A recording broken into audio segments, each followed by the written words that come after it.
Alright you guys, so coming up around the corner, we're going to come through Fraser, British Columbia. This is where you'll board your train later on this afternoon, what we'll come back to once we go visit the Yukon. But here is home to just the Canadian Border Patrol. Nobody else lives here. And they didn't grow up here, they just come here to work at the border. They're from all different parts of Canada that work here, but this is home just to them. They have their little community built for them and set up. So if anybody wants to get out and live in Fraser, feel free to step off and go ask the customs if they have any extra space for you.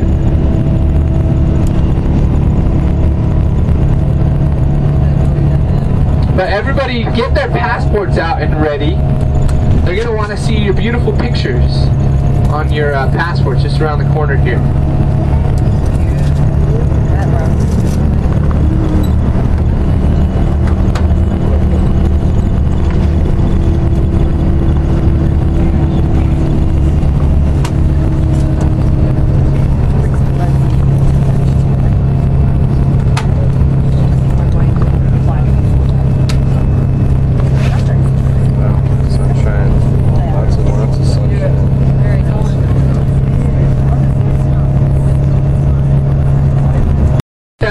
But they're anywhere from 6,000 to 8,000 with a lot of the mountain ranges that we'll be seeing today.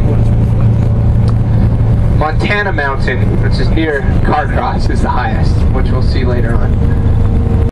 A couple people that had lived there before, they've since moved away, but they remember living there and there not being a highway from Carcross to Skagway. So, and they never imagined that there would be a highway.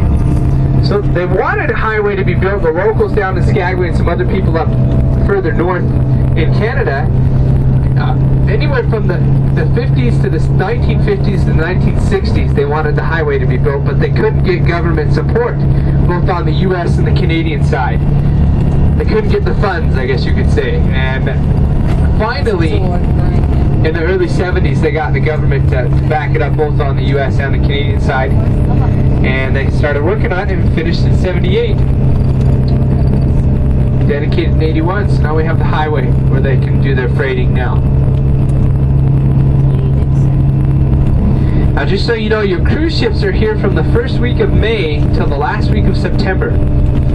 The rest of the time it's pretty much dead besides all the freighting coming in.